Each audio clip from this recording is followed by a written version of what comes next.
Hi guys, it's Clarice, and today we are doing a quick tutorial on how to do a bouquet of loose florals. And we're going to keep this super light, kind of like the wildflower tutorial that I did recently. And for this, let's just use a couple of colors. We're going to use the quinacridone rose, we're going to use the violet, quinacridone rose by Daniel Smith, the violet by St. Petersburg. We'll use the cadmium yellow by St. Petersburg, and then also the umber from St. Petersburg, and either the Madder Lake or English red. So those are the colors we're going to be using. So pretty much pinks, purples, and greens. All right, so let's begin.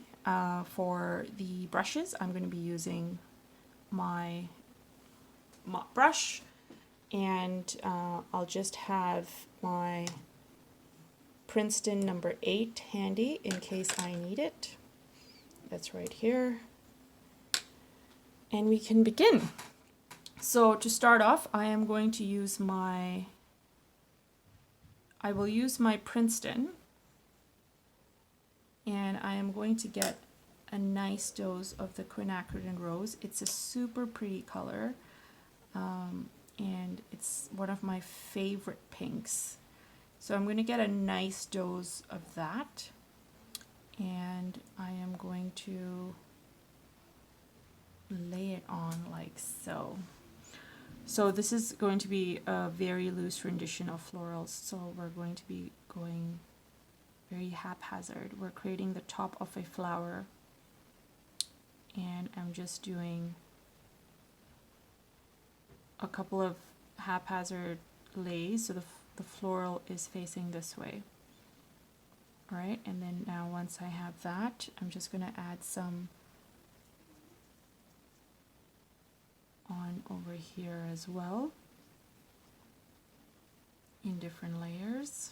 So these are the different layers of the floral. And then once that's done, I'm going to take my mop brush and I am going to add more. Just make sure you don't have too much water on here so it doesn't pool. I'm just going to start creating, leaving some white space in between. I'm going to start creating the layers for these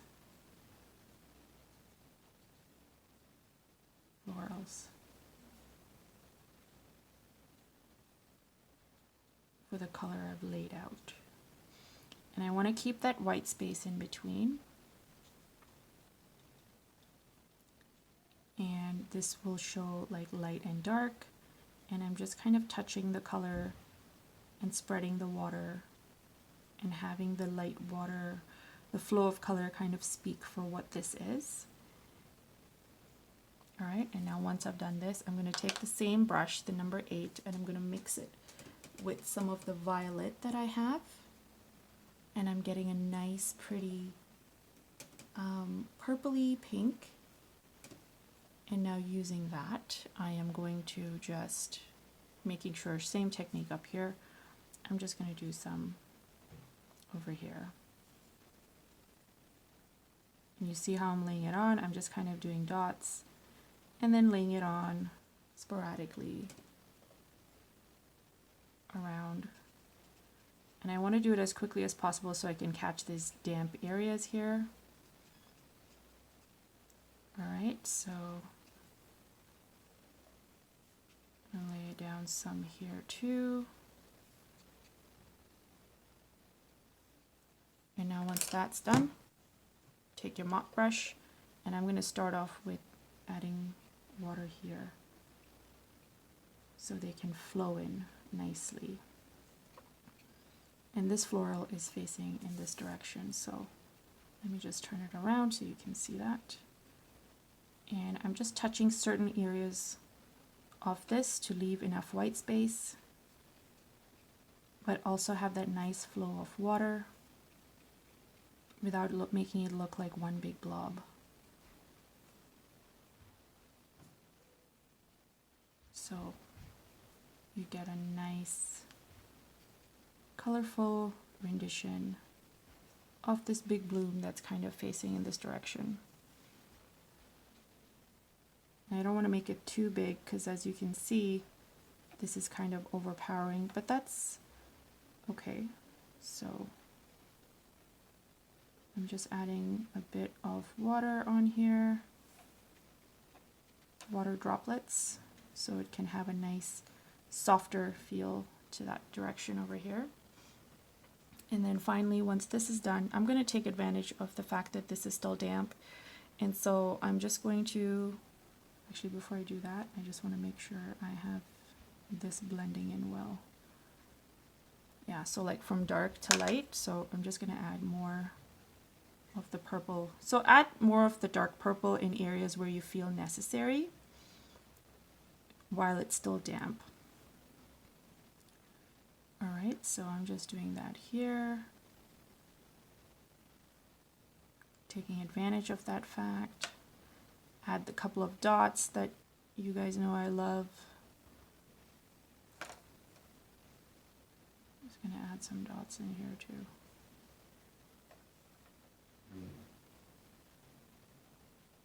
Okay, and then once that's done, I'm just going to take the mop brush again. And this time I'm going to go in for my umber green, and I'm going to add a bit of yellow in it because it's not faint enough. So I'm going to add some yellow in it, so it's like a nice bright yellow. And I'm going to add a stroke here to show it's a leaf, and have the water blend in. And now I think I want a little bit more green into it, so I'm just going to add some of the green from St. Petersburg into my mixture of the yellow. And then I'm just adding in a stroke again there. I'm just going to add some green on here too to kind of show that there's greenery there. And this is where you take advantage of the fact that things are still damp. So always push the color down to the bottom. And because this is a loose rendition, if you want to add in a hint of yellow or a hint of any other color, go ahead and do that. Other color like orange per se. Do it. So you see how I'm adding some here, and it's kind of mixing in with the pink. And then you can always go in and add some more very light blooms that kind of fade off and not necessarily do much. Remember the dots, because the dots I find really add something nice. So do that wherever you can. And I'm just going to make sure that I am able to let go of this soon enough so we can move on to the next floral. But yeah, you get the idea of how you do those, right? This is still a little bit damp, so you know what? Maybe we could do some green there. No, actually, you know what? Let's not do it because there's a lot of green here. So we'll continue do a third floral here, and then we can proceed with the next greenery. So for this third one, let's do an orange actually. So instead of using the Madder Lake like I was saying, let's do the orange. I'm using raw sienna from St. Petersburg, and I am going to mix in some of the red ochre from St. Petersburg, so it's like a nice bright orange. And this one I'm gonna make like a rose that's facing upward, and you guys know how I do my roses, right? Like we're doing the center, and then we're doing our C strokes, and I'm just going to add some larger strokes around so that when we go in with our brush we have a nice array of color. There we go. So now we're going in with St. Petersburg. Oh, sorry, the mop brush. and we are swiping away. Now don't swipe away everywhere. Just be very light and see where the water is flowing, because you don't want it to be too overpowering. And you can leave that white space there if you wish, so that it's a nice break in the florals, given that the other two have kind of dried up already, so there's no hope for any blending happening there. So you can kind of just leave it at this and just dab off some of the color if you don't want it to be too prominent around the edges. All right, and now since this is still damp, you can actually just go back in and add some of that yellow if you wish, just to kind of highlight certain strokes. And then we can just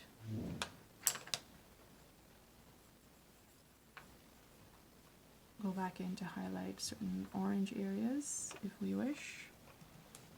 So washing that off, and now I'm going to go ahead with my green.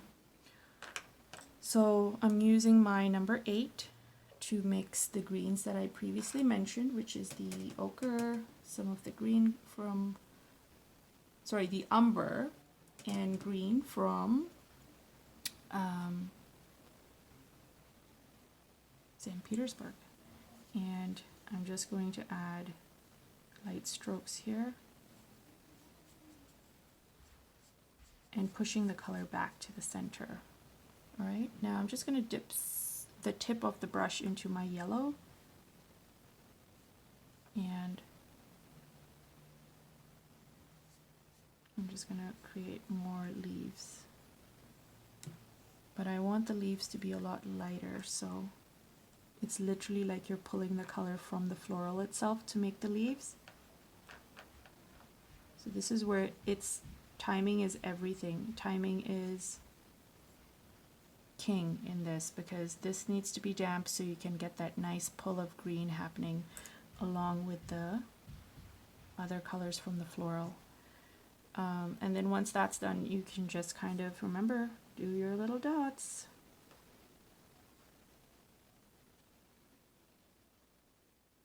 I'm trying to do the dots as best as I can. I mean, the other way to do this is to just get,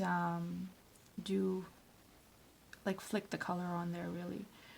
I'm gonna go back and get some of that nice umber with the yellow that I previously had, and creating some nice greenery onto this side. See that nice blend that we have with the orange? That is nice. And I'm just gonna take off most of the water from this and just add very light strokes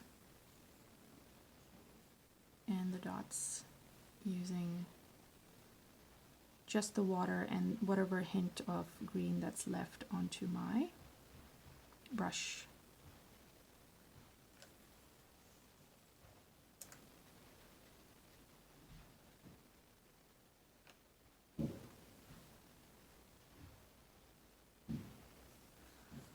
And so we have like a nice soft feel with the florals over here.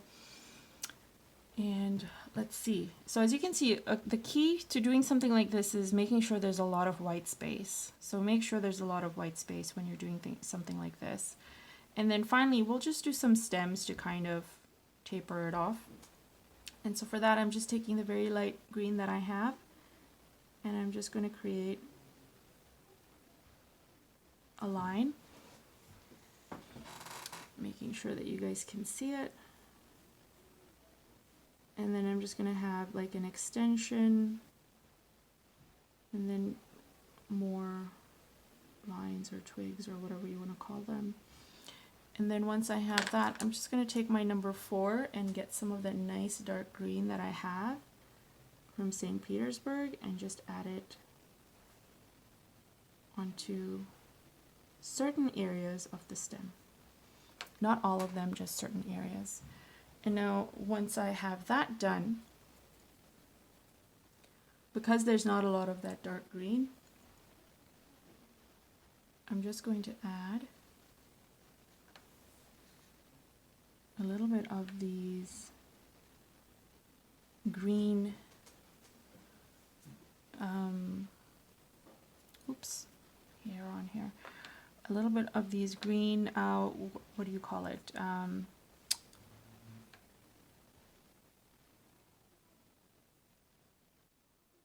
Berries. That's what I wanted to call it. So once I've added that, I'm just going to add another circle, but this time I've washed off the green and it's just water. And I'm just going to touch a slight bit of this green to create that shape, the circular shape, leaving white space in. Doing another one. So we're trying to make this a nice light faded version of berries happening with these florals, but it has to be subtle, but at the same time we want the green to kind of pick up from here so it has that nice dreamy look. And then don't forget your dots, obviously. So we'll do the same thing that we did there. Let's do it here.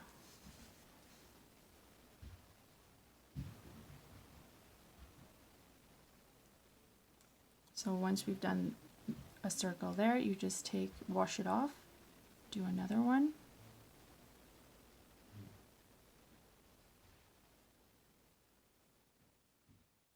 And then obviously do at least 3 on each side. Or wherever you add them, just do at least 3 of them. And that just adds like a nice additional shape or texture to your painting. So we've done some there, we've done some here. I will just add some more over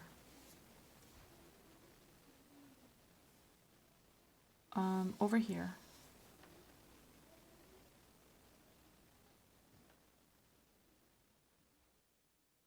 And these I'm literally just using the same brush to kind of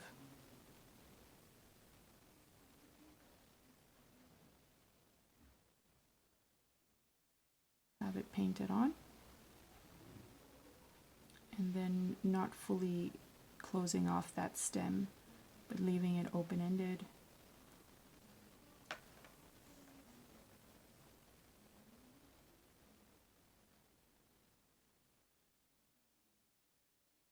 There we go. And so here you have it. It's a nice loose rendition of super loose florals. They're very easy to do, especially when you're just kind of dabbing color on there, and then it's all about the blending. So like I said, just keep in mind, make sure you have like a good enough amount of white space, and yeah, it's fairly good. So thanks so much guys for watching. I hope you guys enjoyed this. Please let me know in the comments, or in the comments below what you thought. If you do end up trying it, I'd love to see your work, so please do send it to me on Instagram, tag me on Instagram, Clarice Gomes Watercolor, or even on Facebook. And again, totally appreciate all your follows and sharing of this video if you feel that this was helpful to you. So thanks so much guys for watching, and we will chat soon. Bye.